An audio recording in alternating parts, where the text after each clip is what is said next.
El siguiente segmento tiene contenido o opinión. La entrevista en A Primera Hora. Analizamos los hechos del momento junto a sus protagonistas.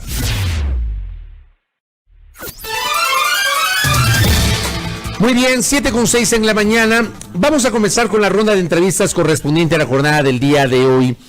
Y dentro de la necesidad periodística que tenemos para diversificar nuestras voces, vamos a tomar contacto con la ciudad de Cuenca, en la provincia de Azuay. Nos atiende, tiene la gentileza de atender y de aceptar esta entrevista la doctora Carola Cerillo. Ella es pediatra infectóloga.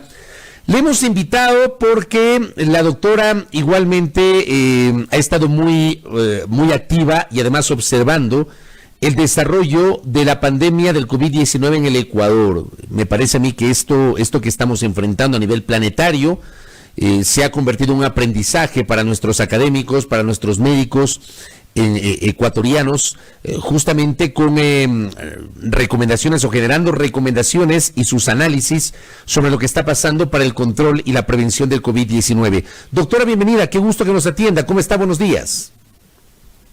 Buenos días, Fabricio, y muchas gracias por esta invitación. Para mí siempre un gusto el poder compartir. Gracias a la doctora Carola Cerillo que nos acompaña en esta mañana. Usted hace pocos días escribió en su cuenta Twitter un hilo con un relato que fue realmente muy llamativo, que daba cuenta de lo que estaba pasando. Fue su propia experiencia con situaciones particulares, la suya mismo por el COVID-19. Quisiera que nos resuma justamente lo que había pasado, porque de alguna forma revela lo que usted lo pudo vivir y que seguramente les pasa a muchos ecuatorianos, doctora. Seguro. En realidad un poco mencionar que este tipo de experiencia que he relatado en mis redes sociales y que realmente después fue replicado por algunos otros medios de comunicación, son justamente tienen el objetivo de visibilizar y mejorar ciertas debilidades que están siendo identificadas en cuanto a la respuesta que tiene la plataforma del 171 y al sistema de vigilancia epidemiológica que se lleva a cabo en el país, sabiendo obviamente que este sistema cumple el rol, o tiene más bien dicho el rol de precautelar la salud de toda la población territorial y además evitar la propagación del virus SARS-CoV-2, que es el productor de COVID-19 en medio de esta pandemia. Bueno, lo que yo les puedo contar en realidad es que la pasada semana, el día lunes, yo había tomado contacto con la plataforma del 171 que fue implementada por el gobierno nacional justamente para ayudar a los casos y sospechosos de COVID-19, porque tenía dentro de mi familia un caso positivo recientemente diagnosticado y adicionalmente yo también estaba presentando algunos síntomas respiratorios, si bien no eran síntomas respiratorios graves, pero me encontraba siendo ya un caso positivo, un caso con contacto estrecho, más bien dicho, con un caso positivo de COVID. Así, en esas dos situaciones, pues al final que habían un caso positivo y un caso sospechoso como tal, hemos tomado el contacto, y en realidad lo que sucedió en la plataforma del 171 fue, pues obviamente me recibieron de una forma amable, me atendió una operadora, me preguntó los datos, los síntomas, ¿sí?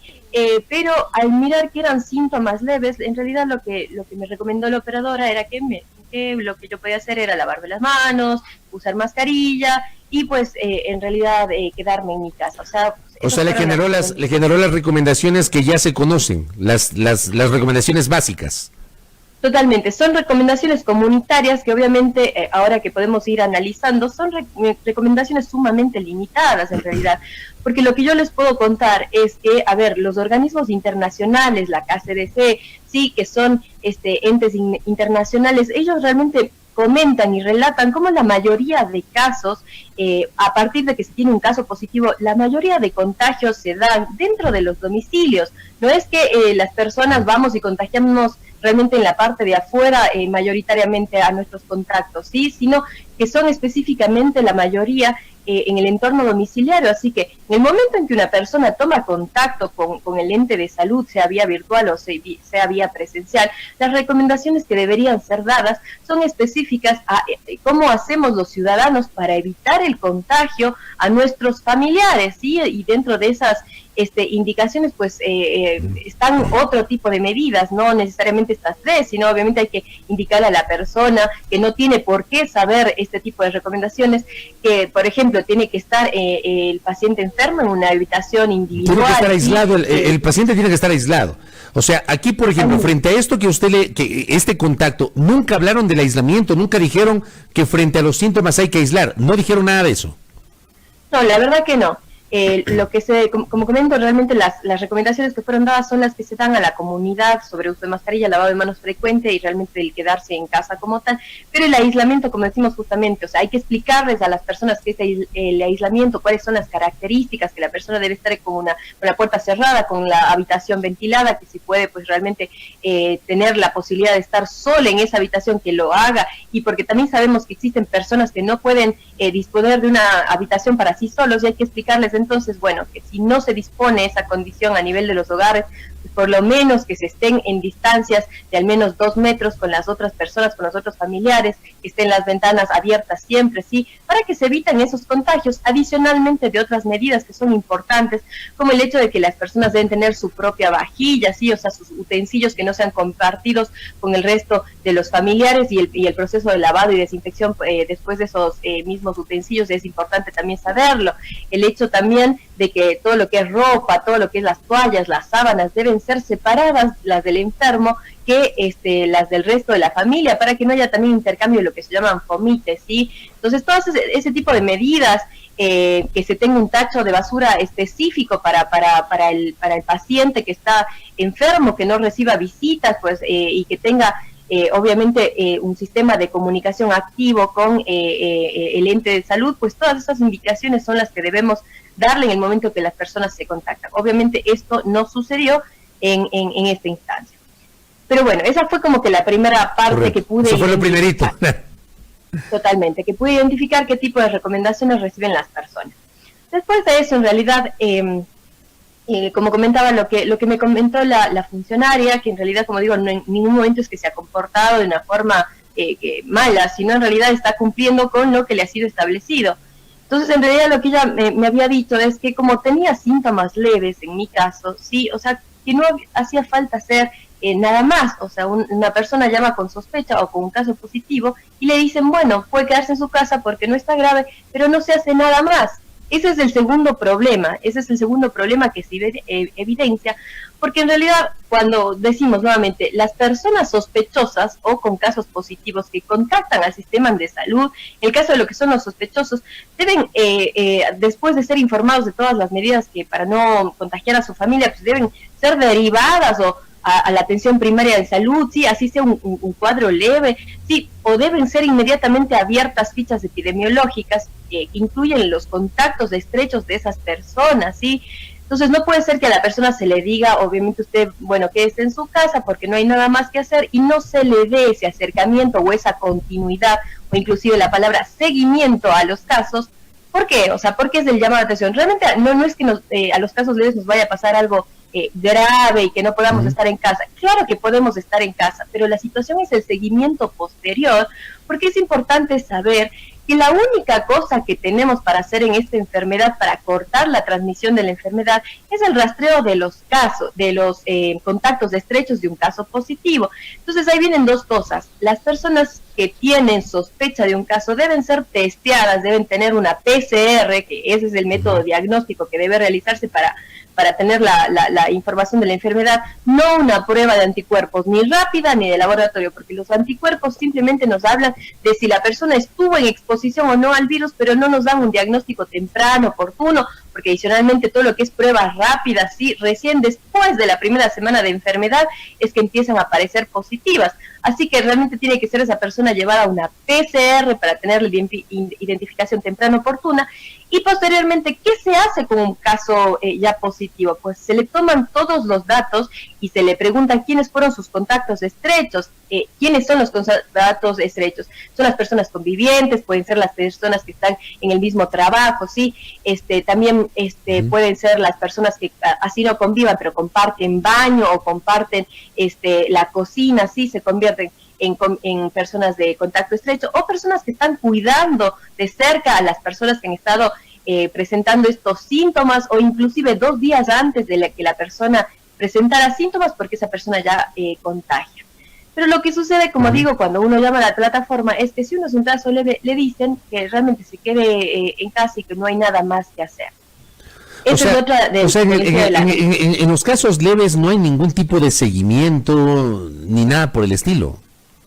O sea, esa es la percepción que uno tiene, y no solo mía, a ver, porque realmente se ha tenido este impacto que ustedes podrían haber mirado en redes sociales, es el hecho de que las personas empezaron a replicar el mensaje porque tenían el mismo sentir, así que no es únicamente la voz de una médica que ha mirado de cerca ahora en este momento, ha tomado cerca contacto con la plataforma del 171, sino son miles de personas que dicen lo mismo, que cuando llaman al 171 después de ellos realmente no están pudiendo tener el seguimiento, ni se está haciendo este rastreo de contactos, ni haciéndose las pruebas como tal, y esto es sumamente una debilidad importantísima, porque como les cuento, no es que tenemos por ahora alguna vacuna, no tenemos algún medicamento que podamos ofrecer a ciudadanos.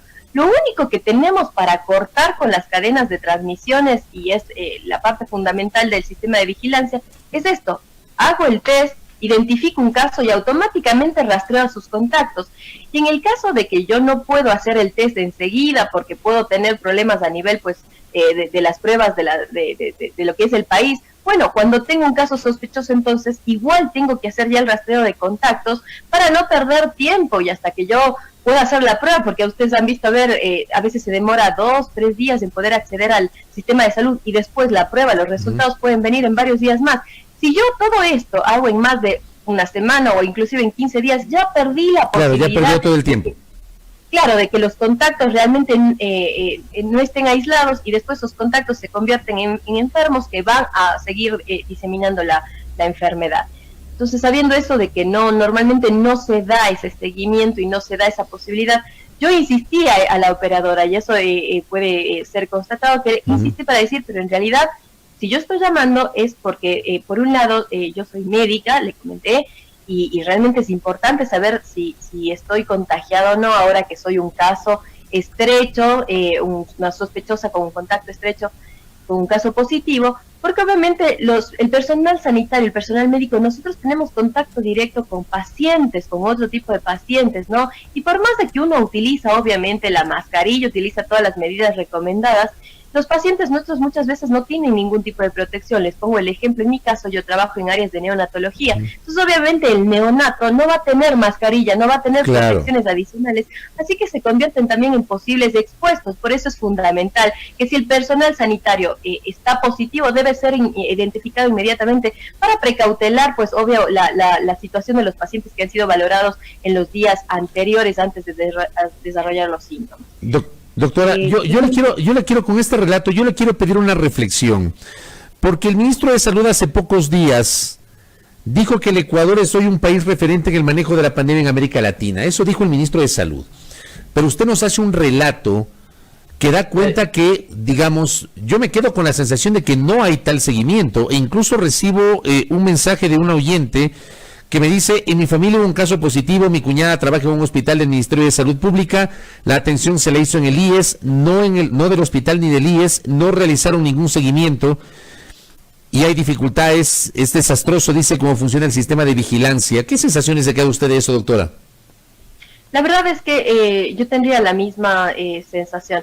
Como digo, no es una única voz que está comentando esta situación. Por eso es importante que el ente de salud no sienta que estamos haciendo una crítica por molestar o porque queremos, no sé, importunar a alguien, cuando en realidad lo que se está haciendo son varias voces de la ciudadanía dando a conocer de que no se está pudiendo hacer este seguimiento. Y ojo, que esto no desmerece al gran trabajo que realizan nuestros médicos, nuestros colegas de la atención primaria, que ellos están presentes, ellos están, pero realmente son diversos puntos donde se escapan los casos y que no pueden ser dados la continuidad necesaria, así como uno de estos es la plataforma, como digo, del 171, cuando las personas llaman realmente en general no son asignadas a la atención primaria o tampoco son abiertas una ficha epidemiológica como para dar seguimiento. Realmente el sistema de vigilancia en este aspecto no está perdiendo la oportunidad de realmente hacer el contacto de los casos. Así que bueno, debido a la insistencia que yo tuve, la funcionaria realmente procedió a asignarme una cita médica para 2 días después de lo que yo había llamado, para el día miércoles, yo había llamado el día lunes. Así que se me asignó, realmente se me dio el turno, me tomaron todos los datos, me dictó pues los datos del número de turno y toda esta situación. Y posteriormente yo fui al lugar donde me había sido asignado, el centro de salud Tomebamba. El día, antes de ayer, el día sábado, en realidad yo recibí un documento por parte de la Coordinación Zonal 6, realmente agradecida con el doctor Molina, que se ha tomado pues realmente la amabilidad de contestar esta situación que yo he manifestado.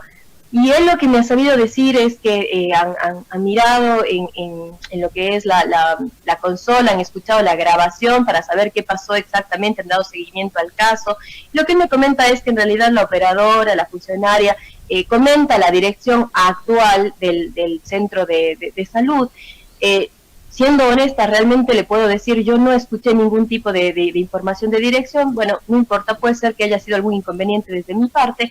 Y lo que sucedió en realidad es que yo busqué en internet cuál era la dirección del centro de salud. Y si ustedes constatan en cualquier momento, pueden hacerlo ahora, el centro de salud que se llama pues Tomebamba, ustedes ven en internet y que tiene una dirección que es pasada en realidad, que ahora sé yo que es pasada, ¿sí? Porque cuando yo fui a esa dirección realmente... No había nada ahí. Usted relató que le mandaron a una dirección que no correspondía. Claro, o sea, cuando uno entra en el internet como tal, mira las direcciones y es la calle, a ver, ustedes ponen eso y es la calle La Paz y la OEA, y pues...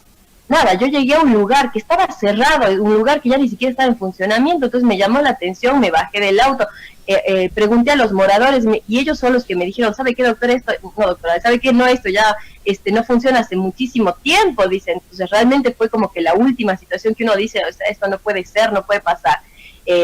Como comento, el doctor Molina me ha comentado que realmente ellos han escuchado la grabación, que me han dado una dirección. Honestamente yo no escuché ninguna dirección y puede pasar con cualquier ciudadano que si necesita revisar pues las direcciones de los centros de salud, deberían ser pues las direcciones actualizadas, las que se pueden consultar en el internet y no las que nos manden a lugares que realmente pues no están en funcionamiento como tal, y esa es otra de las dificultades que se ha tenido. Posterior a eso, pues realmente ha venido una de las colegas de atención primaria acá a mi casa, se ha puesto en contacto, o sea, realmente ha empezado a hacer todo lo que es el seguimiento, por lo que yo realmente puedo agradecer, como digo, a la Coordinación 6 y a la misma doctora que está pendiente. Pero lo importante a recalcar de todo esto es que no es una situación personal, que yo he buscado que tal vez me den algo de atención médica a mí o a mi familia, porque como quiera, como he dicho, yo soy infectóloga, soy médica y pude haber llevado adelante todo lo que fue el rastreo. Usted sabía lo que había que hacer, usted estaba clara sobre lo que había que hacer. El tema es, ¿le pasó a usted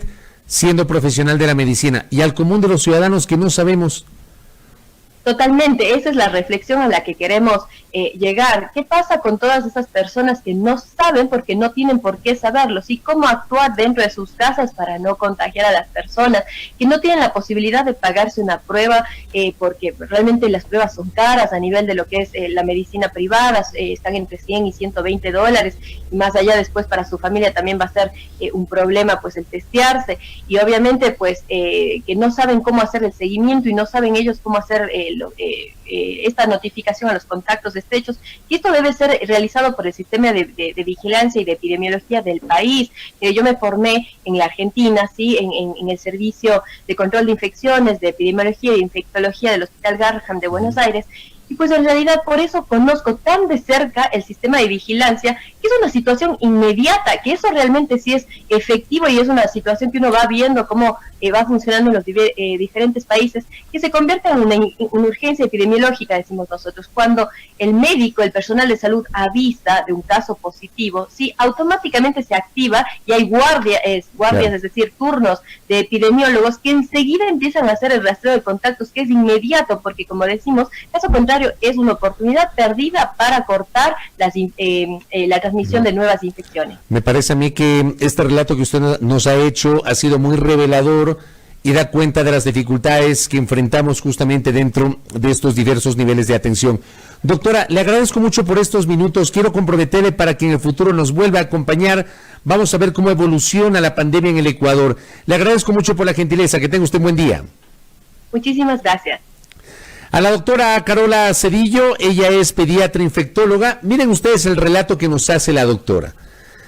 Ella pudo enfrentar la situación, pudo solventarla por su propia experiencia profesional y su experticia. Y el resto, los ciudadanos, estos son los temas que deben ser materia de reflexión por parte de las autoridades. Gracias a nuestra invitada, 7:26.